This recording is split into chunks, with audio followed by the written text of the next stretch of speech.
Daniel, do you want to start? Okay, thank you, Benjamin. Colleagues, students from Africa, South Africa, and all over the world, invited speakers.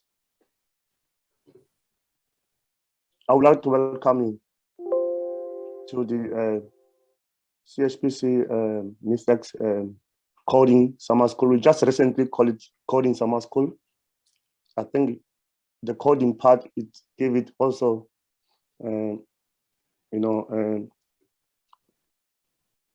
kind of making it more attractive and relevant within the current, issues. So my name is Daniel Mujale Fameketi. I'm a senior researcher at Hpc, responsible for space science and astrophysics, including physics program using the high-performance computing. I'll be the chairperson, sort of in a modern way, program director for this session. And then I hope all of you received the program. So this summer school in a nutshell, you'll hear more. I want to take words from the speakers, but it comes along a long way, especially with the programming from Hpc perspective. So it started in 2011 when we do it at CSR in Pretoria. Then we went all over campuses around the country with working faculties of science, of course, and dedicated departments that give us support. Until we're doing it physically, of course, students used to apply, like within 2 weeks, we used to get big numbers of applications. And then, of course, we had to go through a rigorous selection process based on merit. So we did it for many years, and until before in 2019. It was mainly for South African students. So after 2019, and we had a kind of partnership with NIFEP, that time National Institute for Theoretical and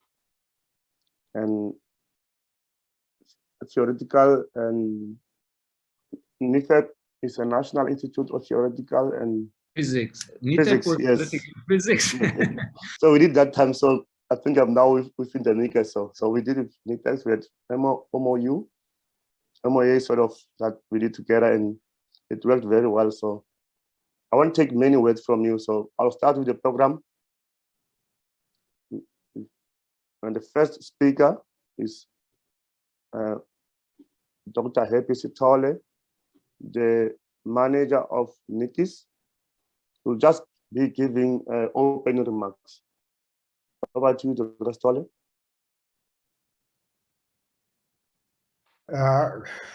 Thank you, Daniel. I take that everyone, you can hear me? Yes, we can hear you. Okay. Thank you, Daniel, and good afternoon, colleagues. For those who are joining from countries where it is still early, virtually, good morning. And maybe we are joined by others from countries where it's in the evening, good evening. So my duty, as Daniel has already indicated, is just to welcome you and give a few remarks. And I will just stick to the brief. So first of all, I would like to thank Dr. Magezi and Professor Petricioni for consistently over the years organizing this meeting. As you have seen, the meeting evolved from initially being the partnership between the Center for High Performance Computing and the NETAP, and it is going on, evolving into a partnership with Nikis, and Netex now. So that shows the growth. And the other thing that we can just say is that there has been also the increase in number of participation in this meeting. Initially, one of the key things was to look at in this partnership where NETAP was focusing on looking at the theoretical physics part of things. CHPC was looking at introducing the students to the programming. And this happened in this way and really improved how theoretical physics started going into high performance computing. So the improvement in how the theoretical physicists utilize high performance computing was strengthened by this partnership, where we get quality students who had now good background in scientific programming. With the evolution of now of Netex, we are not just focusing on the theoretical physics, but looking at all the computational sciences. And it is our aspiration to make sure that we have got our community that is very strong in the computational sciences in all the domains. And what we have realized is that the strength in computational sciences is demonstrated if people have got good programming skills. And this is what this school is providing. And it is providing this now and opening it up to all the other computational sciences and the domains in the country. And we really welcome this. But in particular, I would like to also thank the team, the organizing team, Francesco and Daniel, also to being futuristic, because what this school also is providing is helping us to onboard in new technologies. And I take that I haven't discussed our program this year, but since we discussed it last year, I know that now introduction to quantum computing programming is still the focus of this meeting. And this is very important for us because with the computational sciences, besides now our classical computers, we know that quantum computing is imminent, is in our doorstep. And for our preparation, this meeting will be very crucial in making sure that as a country we are prepared. So for that, I think that we really have got a good partnership here, and this meeting will remain very crucial in the focus for Netex on where we want to be. And these are the basis or the foundation that will be the good ingredients for Netex to grow, and similarly for high performance computing in the country to grow. So we really welcome this initiative, and I would like to thank you for this, for organizing this, and wish you well, all the students and colleagues joined in this meeting. I would like also to thank our funder, which is the Department of Science and Technology, represented here by Dr. Daniel Adams, who's the Chief Director, that looking at the programs in NICIS and also in Netex. And we know that we have got your support in developing these programs. And you also show us that even on this late Friday afternoon, you are still with us. Thank you very much, Dr. Adams, and we are looking forward for your speech this afternoon. Thank you, Program Director. Thank you very much, Dr. Sitole. Indeed, of course, out of what you said, I mean, the training is very relevant and it's very important in terms of also advancing the high performance computing and also the big data. So we know that, like, for instance, like Linux, like for instance, if you look at the top 500 supercomputers in the world, they're all using Linux operating system. And then in South Africa, not many universities are using Linux as operating system. They're still sticking with Windows and so on. So it's going to be a lot, and also operating the high performance computing such as Hpc. Of course, students need a working knowledge of Linux, so that they can be able to submit their computations, computer intensive calculations on Linux. So thank you very much for your comment. So I'm not going to waste time. I'm going to call Dr. Daniel Adams, as Dr. Stoll already introduced him. So he's the Chief Director for Basic Science and Infrastructure at Department of Science Innovation. Over to you, Doctor.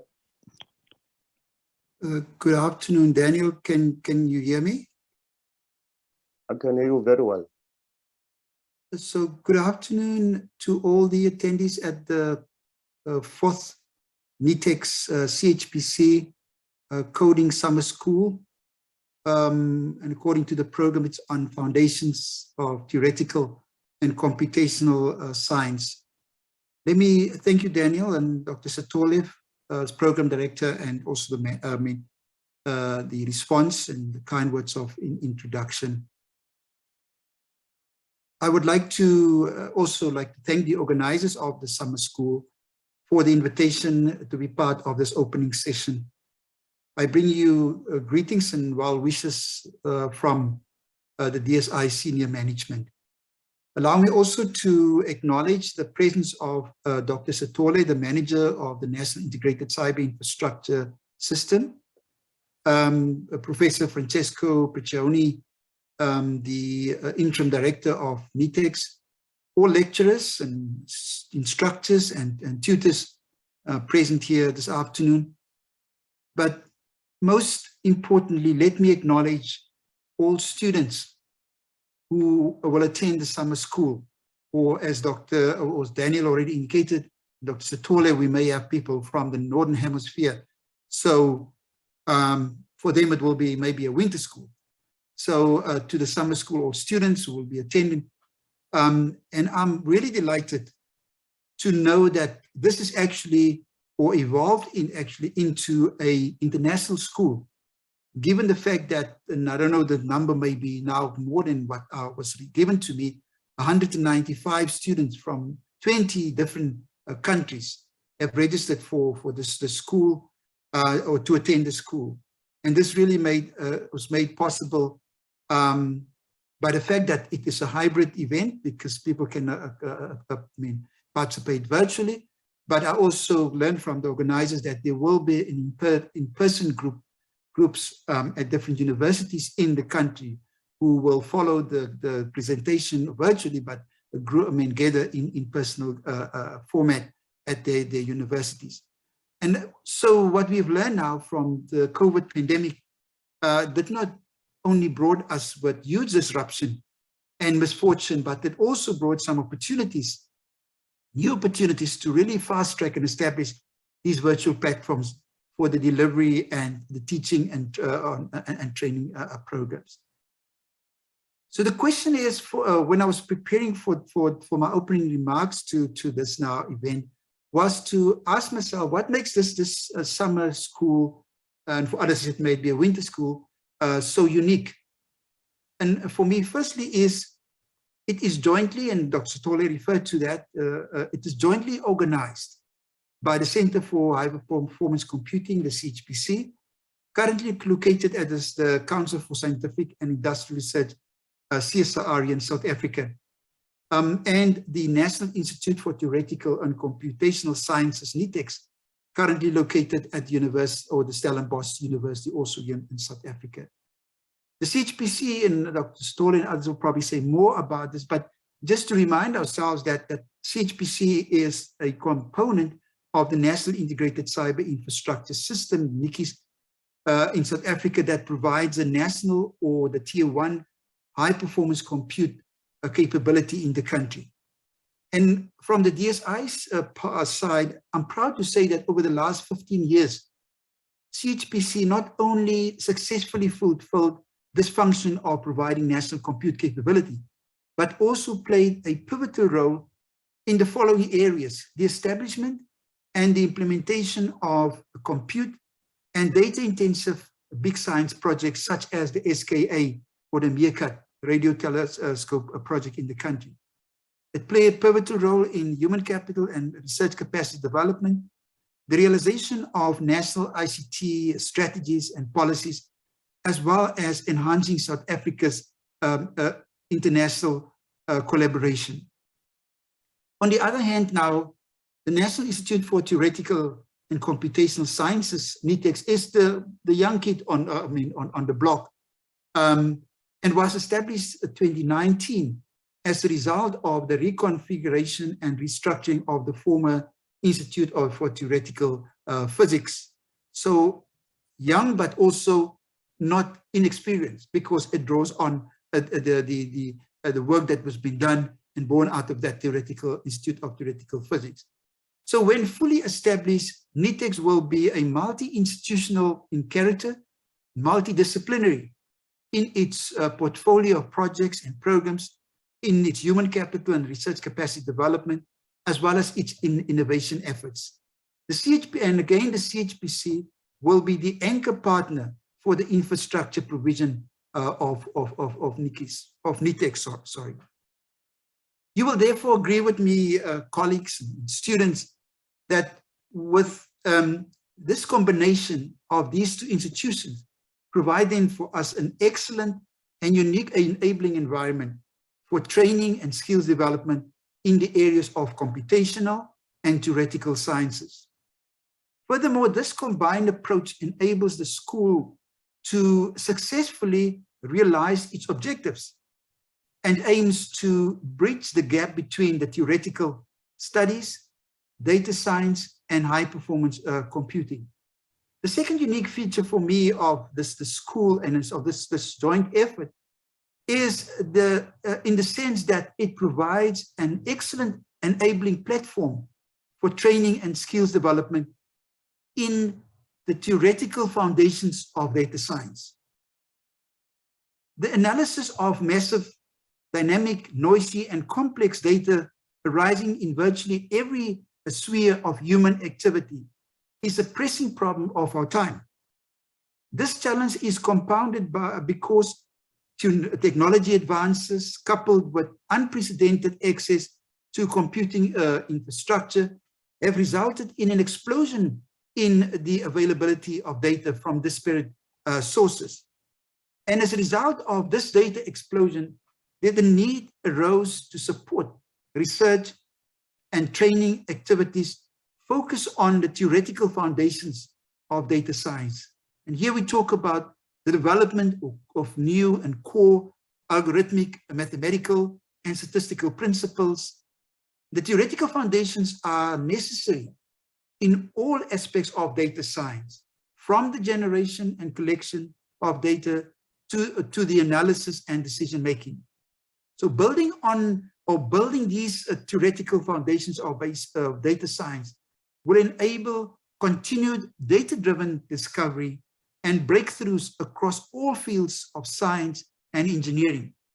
Furthermore, advances in data science foundations can lead to revolutionizing new solutions for data analysis. Because in a lot of these cases, in this new data, if you take the SKA, new grounds have to be made in terms of establishing these theoretical foundations. Data science ranges from experimental design and data collection all the way to data analysis and the final decision-making. That is, we talk about the entire data to knowledge to action pipeline. Data provenance, reproducibility, privacy, algorithmic fairness are all fundamental topics and aspects that institutions should actively investigate. And this combination of NICIs and of CHPC and Netex provide an excellent opportunity to do this. These areas are important for foundational research to make impacts beyond the academic environments. The emphasis on theoretical foundations of data science offer a great opportunity for mathematicians, statisticians, computer scientists to actively engage with other scientists to develop the foundations of data science and help make breakthroughs in this fast growing interdisciplinary field. So what more of an appropriate arrangement than the CHPC, the NICI's partnership could facilitate the establishment of such an enabling environment, bring together all these different aspects and different groupings and sectors. The Department of Science and Innovation, as the primary funder of the two entities, remains committed to support and build the individual entities, as well as giving strategic guidance to strengthen the partnership that already exists. However, algorithms developed for theoretical purposes without good knowledge of application domains will typically fail to take into account particular peculiarities and incompetencies or incompleteness, properties of real data, and this failure will limit the impact. So what we're saying that it's not just about your theoretical foundations and the work now here, but it must have reference and implication in the different application domains. So while the scientific focus must be on theoretical foundations, the relevance to domain and industrial application is very, very important. This requirement highlights for me, the third unique element of the school, namely that it is aimed at postgraduate students in the fields of physics, chemistry, mathematics, applied mathematics, biology, bioinformatics, computer science, engineering, with an interest in both theoretical and computational science. It is also to introduce students in the foundations of theoretical and computational sciences on the topics such as mathematics, atmospheric science, quantum biology, statistics, and quantitative finance, which, I mean, into my mind, defines this multidisciplinary, as well as, I mean, introducing the students to these domain applications.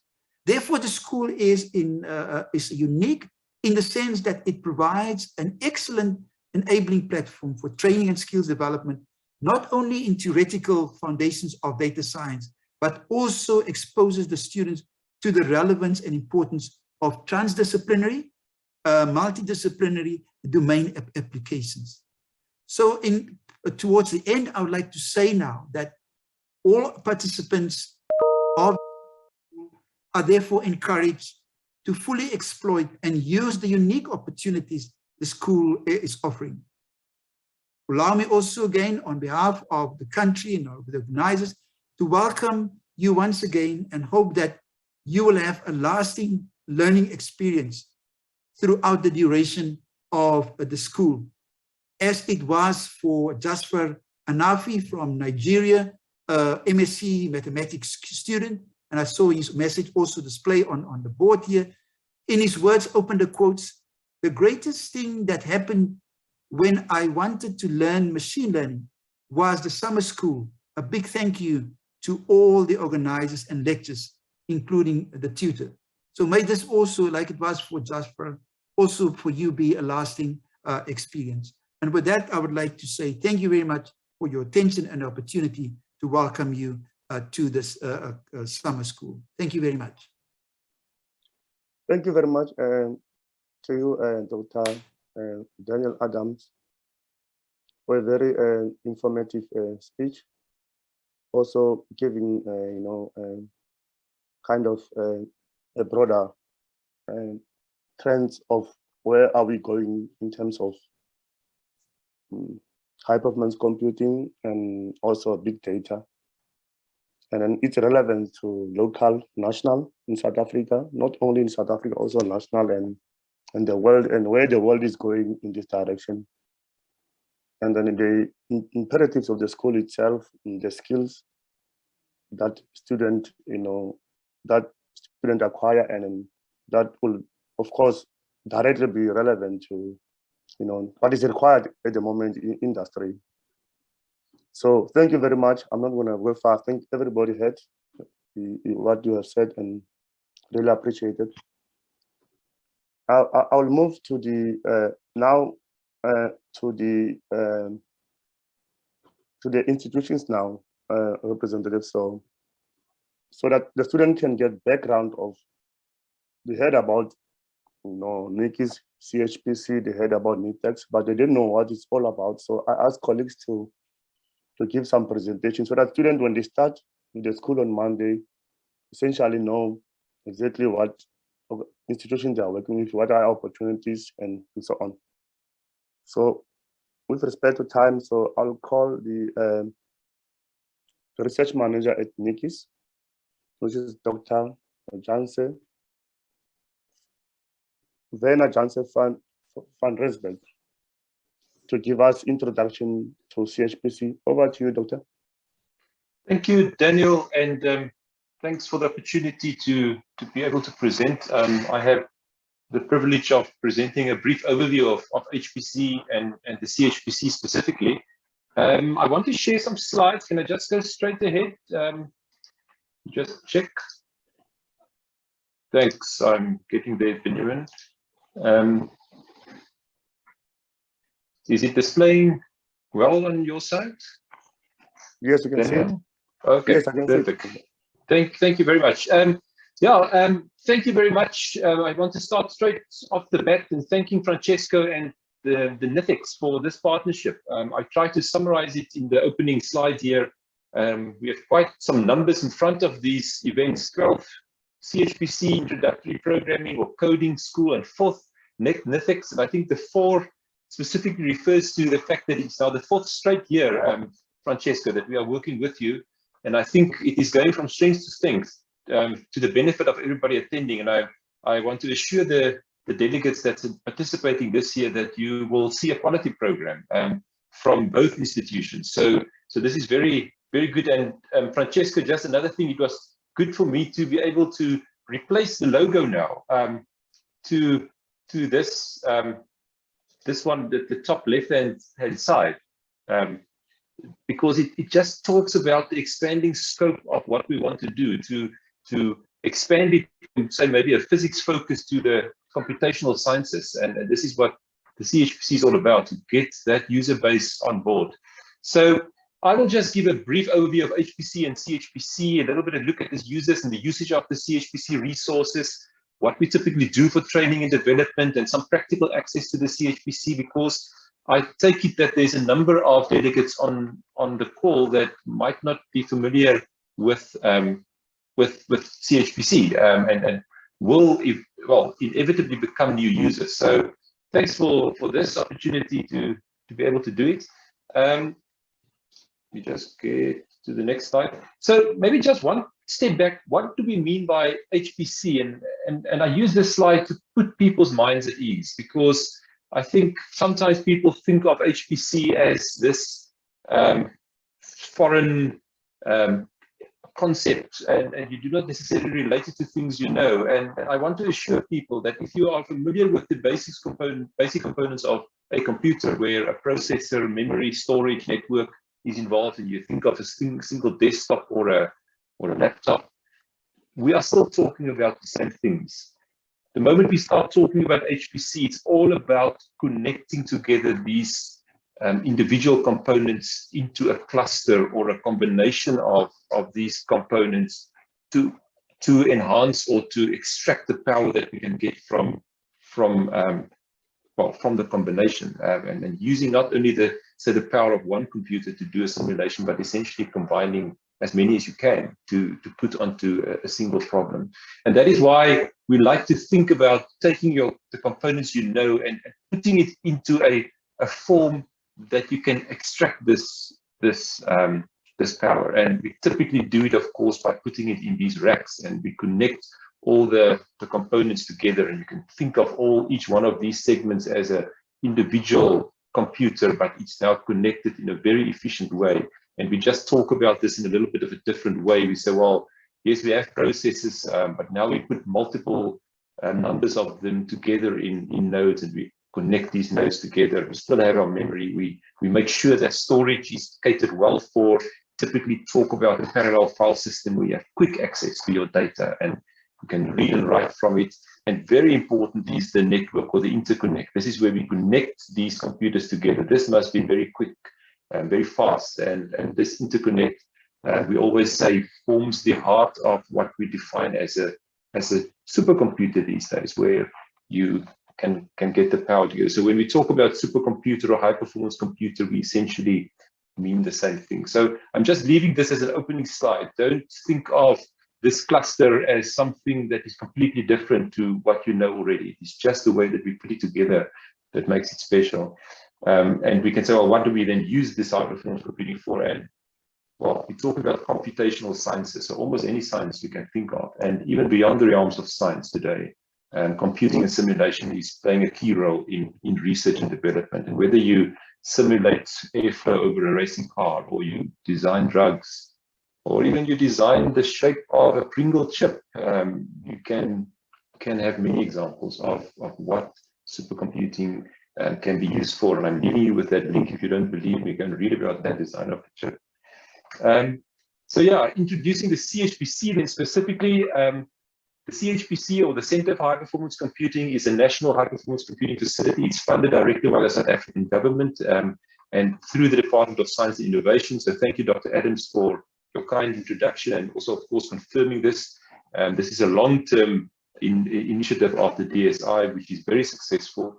It actually forms, the CHPC forms part of the broader a wider institution called the National Integrated Cyber Infrastructure System, or NICIS, and Dr. Sitole is heading this, and he just addressed us as well. I will say something about it just now. And all of this is administered by the Council for Scientific and Industrial Research, the CSIR. We already started operations at the CHPC in June 2007. So you can see, what is it? It's going for 14 years now already. So there's a long history of provisioning high performance computing to researchers. And this slide is not quite correct. It's been correct for a very long time that we currently host the largest HPC system in Africa. I should update it a bit. The largest system has, I think, last year come to Morocco, but for a very long time, the largest HPC system was here in South Africa with the CHPC. And we have a total number of employees of around 30 people, and we are made up of the research, the technical, operational divisions, and I'm heading up the research division. And that's why I'm talking to you from a user perspective. Just the center is located in Cape Town. There's just an image of the building. We usually put this slide up just to emphasize to our international stakeholders on where we are, and maybe to emphasize that we are in a particularly beautiful part of the world. Most welcome to come and visit us there. And then, just in terms of the NICIS, or the National Integrated Cyber Infrastructure System, I just want to point out, this is what I refer to as the cyber infrastructure triangle, and each one of the corners of this triangle is essential. And when we think about the DSI and how they fund and support this in South Africa and for the region, what DSI is actually funding is all three of these legs. You will see that there is what we call networking services, which is the South African National Research Network, which makes sure that there's fast connectivity between all academic institutions in South Africa and many public institutions. There's also the data or the storage side of this, which is hosted by the RISA, or the Data Intensive Research Initiative of South Africa. And then, of course, the computing services. This is the CHPC, and this is what I'm representing. But I want to emphasize that you need all three of these legs. We cannot offer an efficient computational service or computing service to users if we don't have good connectivity in this facility, if we don't have a proper way to deal with your data and storage needs. So he talks about the vision also of the DSI to make sure that all three of these components are properly funded. But coming back to the CHPC, our main cluster that we have there, the compute cluster, is it has a name, like all supercomputers in the world has a name. This one is called Lenghao. And Lenghao is a Setswana word for cheetah. And I think we are very appropriately named it because the emphasis here is not only on fast, but actually the fastest. And this is what we want to emphasize with the cheetah. The system has been commissioned some time ago, already the first part in 2016 and the second part in 2018. 17. So it's getting to a stage now where it actually needs to be replaced or upgraded, but it is still operating very well. And this is what you will have access to if you join the CHPC or today. And I want to point out that when this was commissioned, it also got onto the top 500 list of supercomputers in the world. It started off 121st in the first phase, 127th in the second phase. And even though it increased from first to second, you see it dropped slightly in the list, and it just shows how quickly new systems are added to the list. And I always like to point out that you say, well, 121st, that doesn't sound that high on the list, but I think if you put it in context, that this was the only system in Africa on the top 500 list, I think it shows the state-of-the-art infrastructure that we managed to host here. I don't want to dwell on this slide too much. It is just, sorry, I just need to close the window. I'm struggling a bit to see my own slides.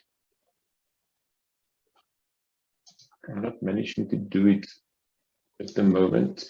Yeah, but maybe just to emphasize one or two things about this system. It's got almost 33,000 compute cores, so it gives you an indication of size. It also, the interconnect, so the InfiniBand interconnects that we see amongst the nodes is 56 gigabits per second. So that shows you how quick the connectivity is and what is required to make sure that we use the combined compute power of the nodes. And then also the parallel storage is 4 petabytes or 4,000 terabytes of storage that is used with this computer to make sure that input and output data management is very efficient. So you can have a look at these slides again when you go and have a look. I just want to also emphasize that we have another resource, a dedicated GPU or graphical processor unit cluster that consists of 30 NVIDIA B100s. There's many applications these days that really benefit a lot from this GPU access. So we do offer this already from September 2018. And it's a cluster that's really widely used. I just want to take one step to the side and talk about this top 500 and world HPC systems to put in context where the CHPC fit in. And I looked at the list. This list is presented or published every 6 months. The last time it was done is in November 2021.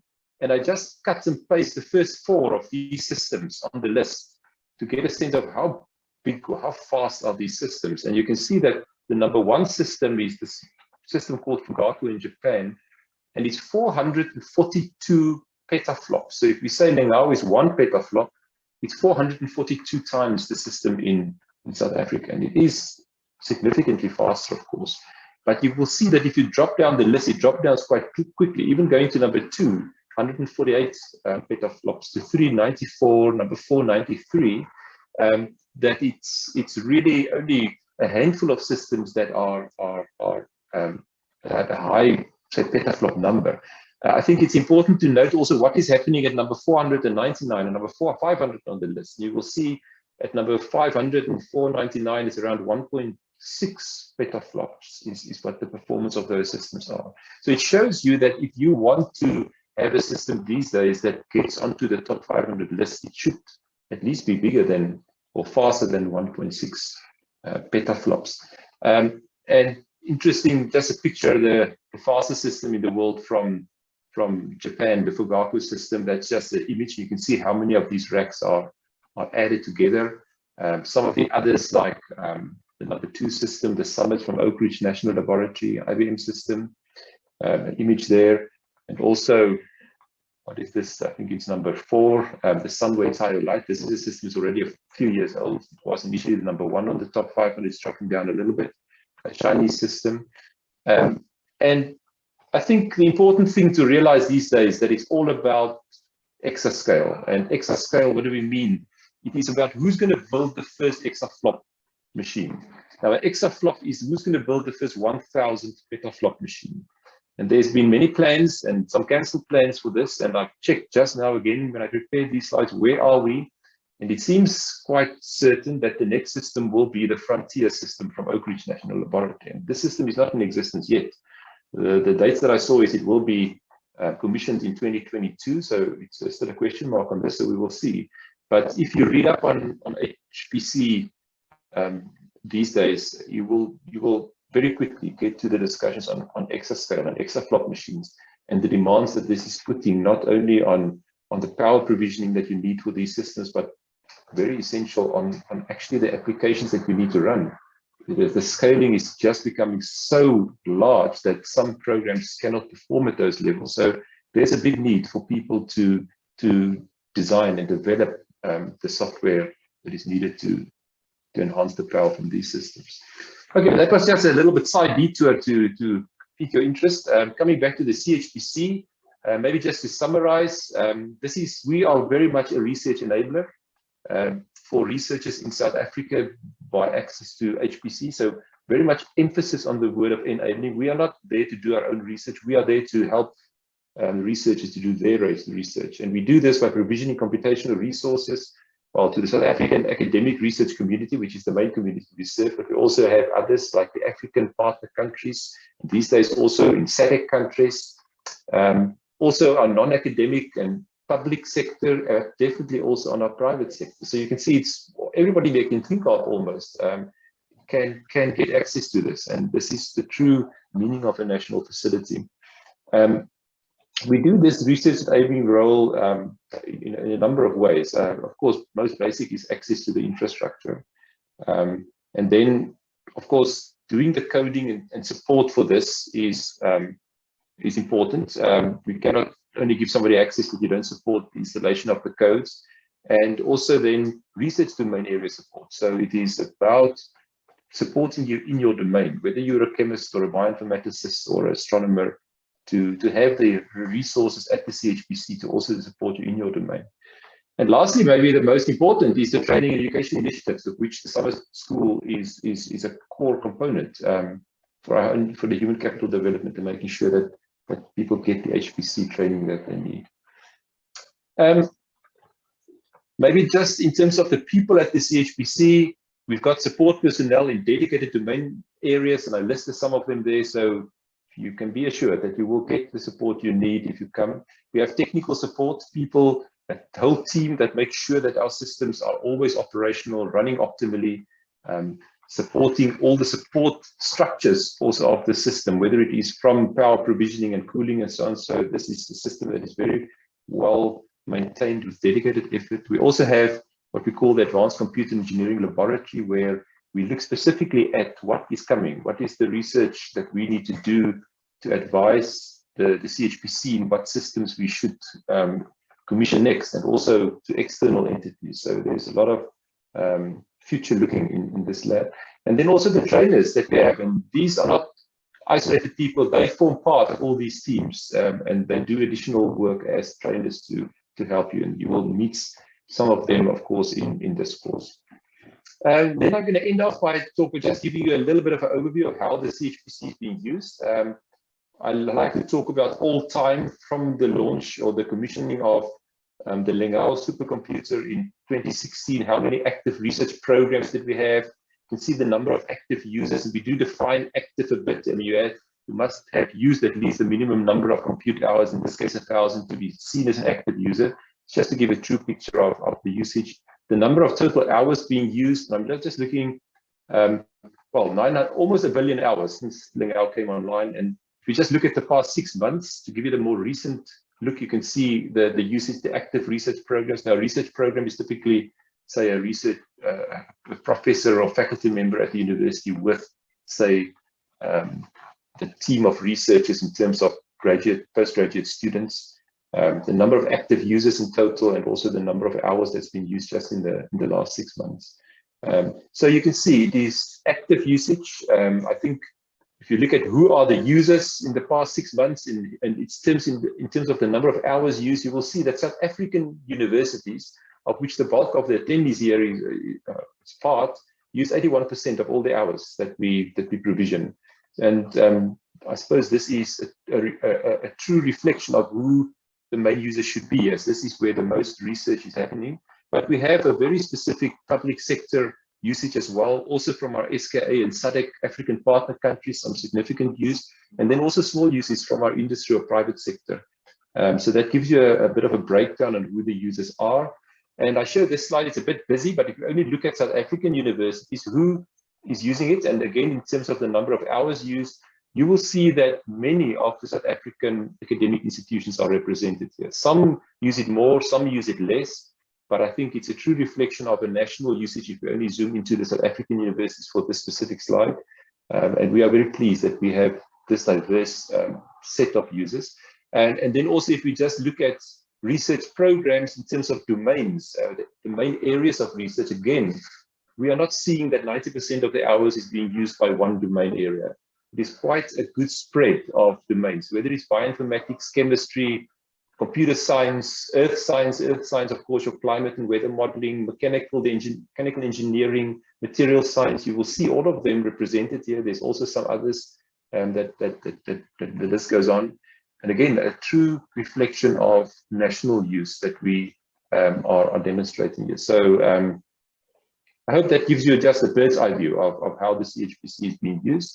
And maybe just one or two words on the training and developments. Of course, this introductory program or coding school or summer school is an annual event at the CHPC. We already with the 12th event. We've been doing this for 12 years. Of course, now it is virtual. In the past, it was physical events, and I think we are benefiting more users by having this virtual. So this is going from strength to strength. But we also have other events like the winter school in high performance computing, which is actually a next level of training. So after you've done the introductory programming school, I invite you to come and do the winter school as well, where we focus on more practical high performance computing aspects and maybe a bit more on parallel programming. So please keep your eyes open for this. We usually start around July, August with this.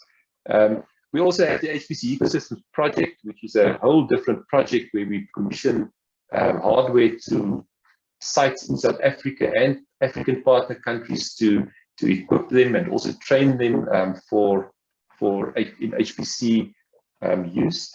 We also have what we call the student cluster competition, which is an undergraduate program. All these other trainings is for postgraduate, but undergraduate student cluster competition where students make teams and learn how to build clusters in a 3-stage competition program, which I unfortunately don't have much time to talk about. But if you know of your colleagues and undergraduates that are interested to learn about HPC, this is an excellent training event for them. And then we have many other domain-specific workshops or ad hoc training events where we might look at specific areas or specific software packages where we give dedicated training. So we are very much geared to host this training program. And there's other events like the CHPC National Conference. We have it every year in December, where there's many training events and a whole conference program dedicated to all CHPC related activities where all our stakeholders come together, and it's an excellent event to learn more about CHPC and HPC in general. And there's also some other training events like SK Readiness, focusing on women in HPC outreach programs and so forth. But this is just to give you a quick indication of the kind of things that we do. And then this slide, I'm not going to say much, I'm just keeping it for your own records about practical access to the CHPC. If you're not in a research program yet, or you are thinking of joining, it provides all the information, my email, access or the link to our user portal, our help desk, even the website of the CHPC itself. It gives all the information about from registration to use and additional information. So I'm just going to mention this slide. You can go look at it in your own time. And that is it. So just thank you again to the Department of Science and Innovation. I mean, if it wasn't for this dedicated funding over many years, we would not be able to do any of this. Francesco, thank you very much for your continued role. You are really helping us a lot to expand the scope of this program significantly, and of course now through Netex. The CHPC colleagues and trainers, I know there's dedicated time that you're going to spend with the delegates. I can assure all the delegates they enjoy this interaction and they are very knowledgeable, so they are very much excited to share their knowledge with you and to help you on this way. And there's also external lecturers, of course, for the second part of this training event that's adding this additional component of excellence. So thank you very much, Francesco and the organizers for this. And of course, thank you to all of you, summer school delegates, for attending. And thank you, Daniel. With this, I'm going to leave it there. So I trust this is okay to give the background that I think the delegates need. Thanks. Thank you very much, Vena. Indeed, it is necessary, it was necessary for students to just get the background of what CHPC is and so on. I think been following you, and they're still going to follow us. And what is important is that we also able to show them that if they want to use CHPC resources, because this kind of training also contribute to increasing number of users. We upskill them with the skills that are required, and that will be able to use the HPC infrastructure in Cape Town. So I think they took it from there, and then they're also going to engage with our colleagues that are delivering the course, to get more information. Yes. What is also profound that we have shown is, since Langao was commissioned and showing the numbers of programs, it reminds me when 15 years ago when I joined the CHPC in 2008, I think it was 6 months, 7 months old. We only had about 3 flagship programs, They say flagship projects, and which now we refer as research programs. So I think with less than 10 active users in January 2008 when I joined CHPC, it's sort of looking at numbers of more than 400 research programs. It's quite interesting how the center have grown over the past 15 years. So I want to go much into the details with time, but it was quite interesting. So thank you very much, Lena. Thanks. So now I proceed, colleagues, to call Professor Francesco Pressioni from Netex. He's actually Professor of Physics at the University of KwaZulu-Natal and also Interim Director for Netex, to introduce us also to the Institute of the Netex. Over to you, Professor. Thank you very much, Daniel, for the introduction, and thank you very much to all the previous speakers for the very nice words. And now I just need to, sorry, now I'm, here we go. Sorry, I was looking at the button to share the screen. Thank you very much, Daniel.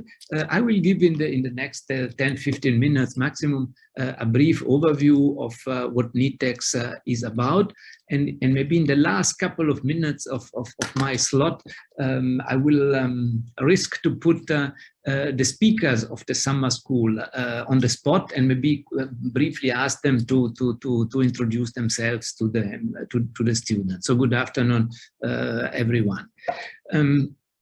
I will, since in some previous talks, NITEP, the National Institute of Theoretical Physics, was mentioned, I want just briefly to show you how Netex came about. Yeah, we started in 2008 as a National Institute for Theoretical Physics, and that was supposed to be the home of theoretical physics in the country. Yeah?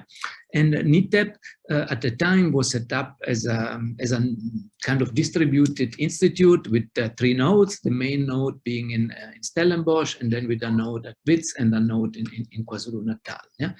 And over the years, until let's say the beginning of 2020, when the transition to Netex started, it was a fairly successful institute with lots of publications, lots of graduated postgraduate students, and a network of, let's say, just under 80 associates, and in the various university rankings, where we all ranked among the top 3 institutes for physics on the African continent. So that was always very, very, very good.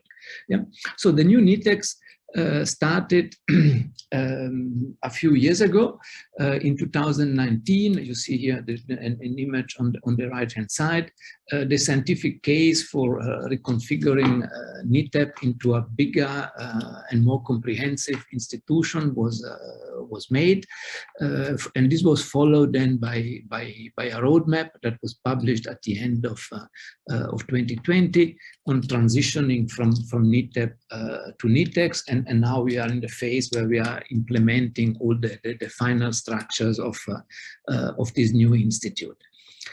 Netex is built essentially on 4 pillars. Yeah. There are obviously the obvious one, research and training, but also engagement and outreach at all levels of stakeholders, from learners to industry and government and so on and so forth. But also it has a very strong African component. Yeah, and this is something that we're also slowly building up. Yeah, as was mentioned in the talk by Dr. Adams and Dr. Hpc, now Netex is the home not only of theoretical physics, but also of astronomy and astrophysics, of statistics, of mathematics, of quantitative finance, of earth and climate change modeling, of the quantitative aspects of the biosciences and bioinformatics and data science. Yeah, and you know, and the challenge is, you see, is to make all these 8 disciplines work together and find some points of convergence where they can start to be more than the sum of the parts. Yeah. And you see, Netex is of course not operating in a vacuum. Yeah, there are many other institutions, and this is not a comprehensive list in the country that are dedicated to some of the aspects that are relevant, of the disciplines that are relevant to Netex. But there is also one institution, the Hpc, that plays a central role. Yeah, because Netex, as a theoretical and computational institute, we won't have ambitions to develop hardware solutions. Yeah? So we will work closely with the Hpc, who will be our provider of hardware and expertise for high performance computing and surroundings. Yeah. I mentioned the implementation plan for the transition from Netex to Netex, and at the moment you see we are probably somewhere in the second block, yeah, and we of course hope very soon to grow into the developmental phase, and by the end of this year all these stages should be accomplished. Yeah, at least that's the timetable, and all indicators are that we'll be able to achieve it. Yeah, already at the moment we have a network of more than 150 associates. And here you see how they are scattered across the country. If you sum the numbers, it won't add up to 150 because this is an old slide. Yeah, but in the meantime, we have way above 160 associates scattered across the country, so that, you know, there is really potential to become a truly national institute with a strong presence in every province. Yeah. The same presence, national presence, is also reflected in the bursaries, and this is of course of particular relevant for the students that are present. Yeah. At the moment we have around 30 bursary holders between masters and PhD, and they are scattered across 10 or so universities, and hopefully as Netex grow, hopefully also the number of bursaries will grow, and we will be able to accommodate more students. See, the bursary holders, we've been working hard to make them reflect the demographics of the country. We have not yet reached the perfect status, but we are moving there, I think, at a reasonable pace. One program that has been very successful, besides the master's and PhD program, is also our internship program that is dedicated mainly to honor students. Yeah? And this is a program that we have every year, and is essentially the entry point to attract students into the master's and PhD program and the other activities of Netex. The last couple of years, we did this program only virtually because of the constraints of the lockdown and COVID. Originally, it was really an internship in person, but hopefully in the future we will be able to move again to maybe at first to a hybrid approach, and then maybe again to a physical one. Yeah. So these are programs that are interesting for the students. Yeah. Since we went online, we've introduced also other activities that are probably very interesting to students. Yeah. We have a program of mini school. We have not only our big summer school, we have also mini schools that happen monthly. Yeah, we won't have one in February because we have already a bigger school, but starting from March, we will have again every month what we call a mini school. We have every month we have webinars, and every Monday afternoon at 4 we have a colloquium that is intended to address the whole Netex community. So these are maybe not too specialized talks, talks that address a wider community and that have the role of bringing the community together. Yeah? And all our talks, except a few ones where the speakers didn't allow us to put them online, you find them on YouTube, and you're most than welcome to watch them at your pleasure. Yeah. Okay, this brings me again to the YouTube channel, yeah, which seems to be very popular. This is a slide of a few months ago, and we had already 25,000 viewers.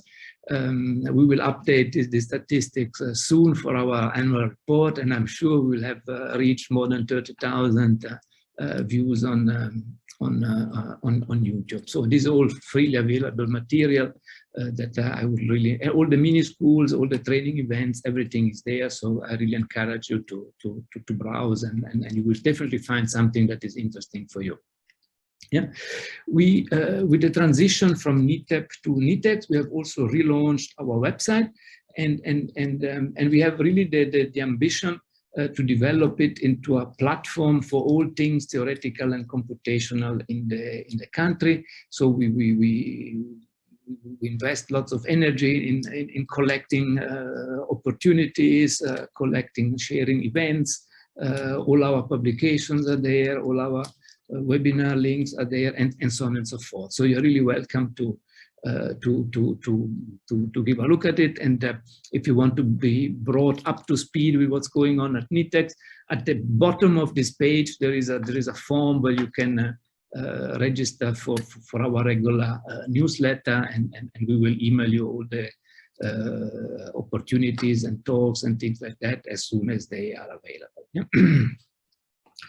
Interesting in particular for students, but also for other people, yeah, is that we signed a letter of understanding with ICTP, the International Center for Theoretical Physics, and we are working on finalizing a formal memorandum of understanding so that it will be easier for South African students and academics to take part in the activities of the International Center for Theoretical Physics. So, and this is something that hopefully this year, where COVID permitting, it will be possible again to travel safely overseas. And thanks to the generous grant of TSI, we are really in the position to be able to send students and academics to ICTP to take part in their events, and the other way around. We can also invite researcher from the ICTP to join us.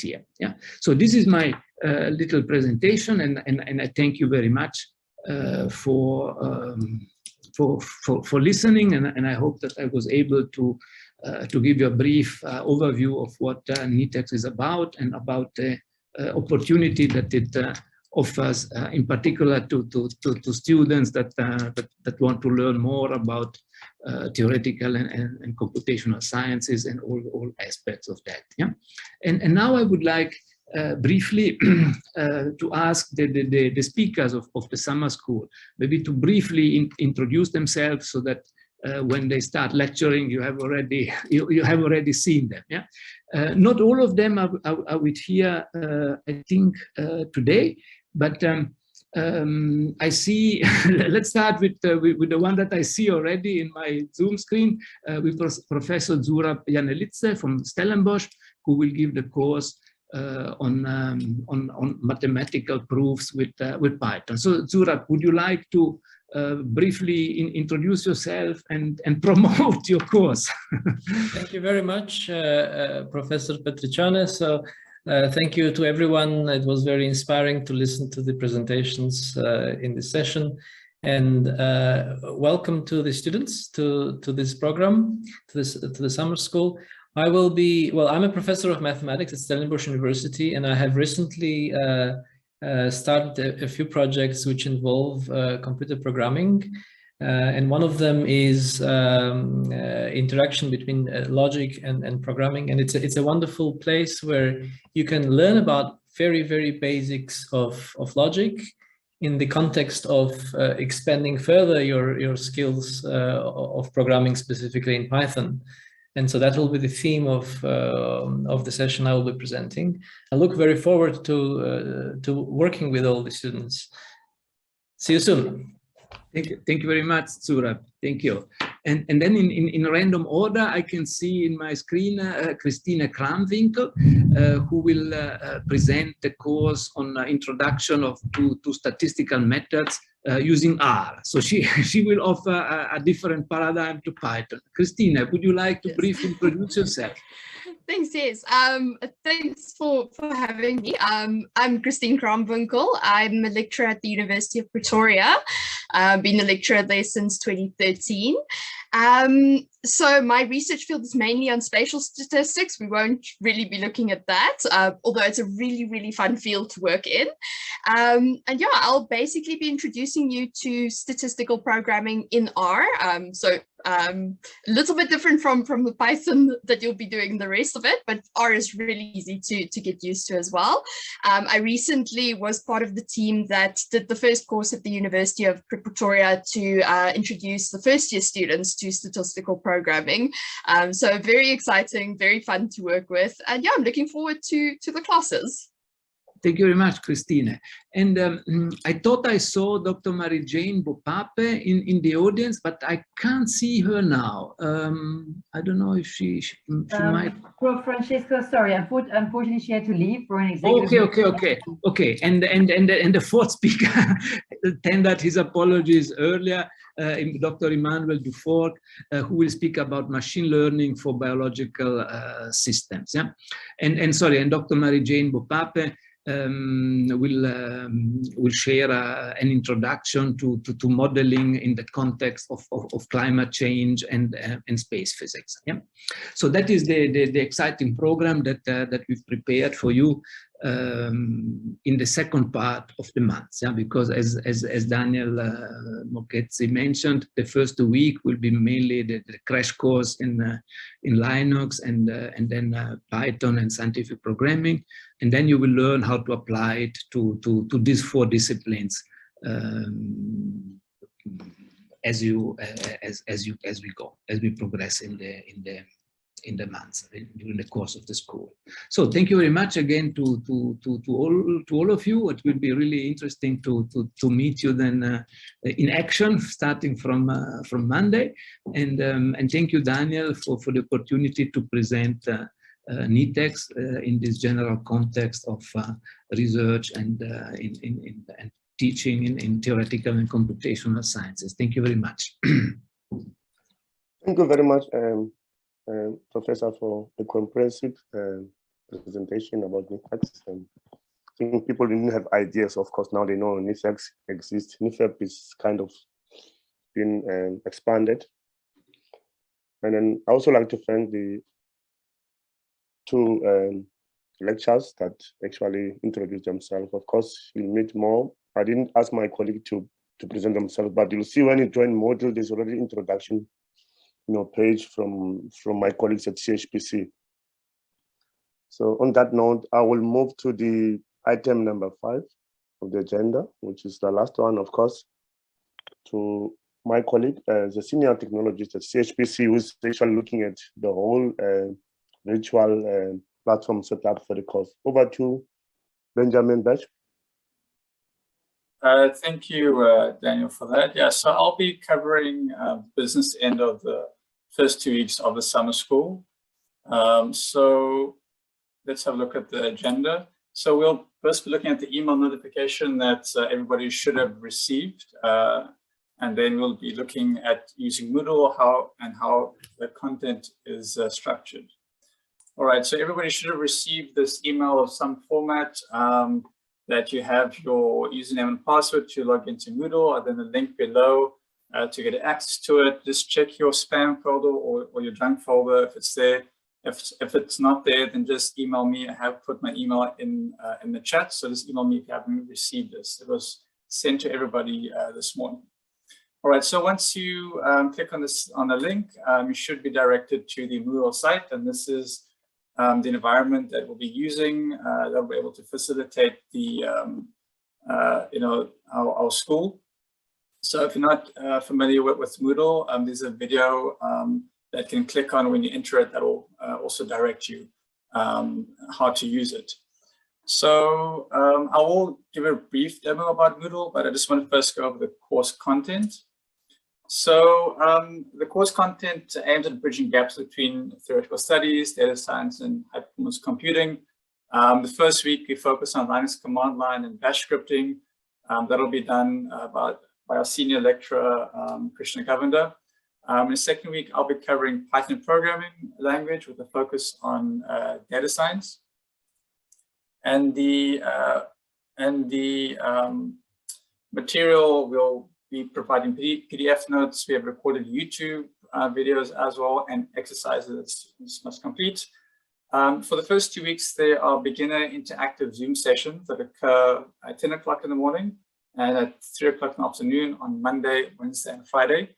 These beginner Zoom sessions are only for students that have no prior programming experience, have been sorted and notified already into Group A and Group B. So there is a limitation. There's only about 80 students we can accommodate. So if you haven't been notified yet, if you're in these groups, you can contact me as well if there is still space. But otherwise, everybody has access to the course material. You just won't have access to the Zoom sessions. All right, so the remaining 2 weeks focus on applied sciences, that is in mathematics, earth and climate studies, quantitative biology and statistics. And we have our guest lecturers who will be giving talks at 9 o'clock in the morning and 2 o'clock in the afternoon every day. And we have our guest lecturers that just spoke to us now. So now let me just give you a brief overview of the Moodle environment. All right, so once you've logged in, this is what you'll see. You can click on this introductory video, which will pretty much explain what I'm explaining to you now. The important thing is this general area, which if you click on, you'll see general information about the course, a welcome message and comments by previous students, so you can have a look at that. The forums we have are for any questions that you have, you can post here. Any comments we will post, it'll all be in this forums. You can click on any one of them and you can reply. You can, for example, you go to general forum, we posted the opening session details here. Just click on this reply over here if you want to post something else or if you have a question. So that is ideally for students. And get to know everyone forum. So please introduce yourself. So we've done that already.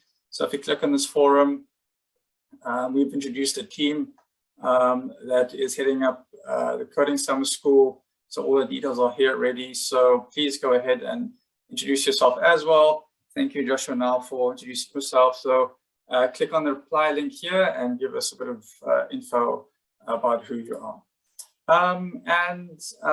In terms of the rest of the environment, let's first look at the calendar. So the calendar, you'll see we on Friday over here, the opening session, and then Monday we start with the 2 live Zoom sessions. If you go to February, we have a whole list of Zoom sessions that we have planned out. So this calendar is also in your dashboard as well. So you'll see it on the right-hand side, and all the upcoming events you'll be able to see as well if you have access to the interactive sessions. But again, everybody has access to the content, and as well as the last two weeks. In terms of the first 2 weeks, the first one will be focusing on Linux and bash scripting. And this is the general structure of the course. We have recorded YouTube videos. You can click on the playlist for all the content, which is a brief summary of the content. The PDF files actually has all the important information you need. And Dr. Krishna Govender, our senior lecturer, will be covering the first week for that. Week 2 will be Python, which I'll be covering. Week 3 and 4, applied sciences. So these will become available once the weeks have completed, the previous weeks have completed. Yeah, so that's all I wanted to show you for now. We'll chat further in the week. Thank you, and hope you enjoy the Coding Summer School. Thank you very much, Benjamin. I think now every student is on tools. I mean, sort of know what's going to happen from now on. They all have access. They all receive their login credentials on Moodle. So you should not wait for Monday. You should start working now. So, and I know it is emphasized that, I mean, it's a responsibility of student to be, working. I think we're working with senior students who really need skills. So we'll see on the progress you do, you do on exercises or assignment they give to you. Eventually there'll be certificates, but if you don't participate, you don't do your assignments, you're not going to get them. So, but I trust that you are master doctoral students, including researchers and senior academics from different institutions in the industry. So you are enrolled for this course, so you'll dedicate time to do your work. So on that note, I would like to thank all the speakers of these sessions, and especially Dr. Happy Sitole, Nikki's Center Manager, and Dr. Daniel Adams, the Chief Director of Basic Science and Infrastructure at DSI, for giving us interesting, of course, opening remarks, and then also the introduction to CHPC and introduction to Netex by Dr. Vera Johnson van Resbeck, and then Dr. Professor Francesco Pressioni from Netex, and then including once again comprehensive, kind of introduction to Moodle by Benjamin. So thank you very much, and thank you very much for participating in this opening session. We look forward to a successful school. On this note, I would like to adjourn this opening.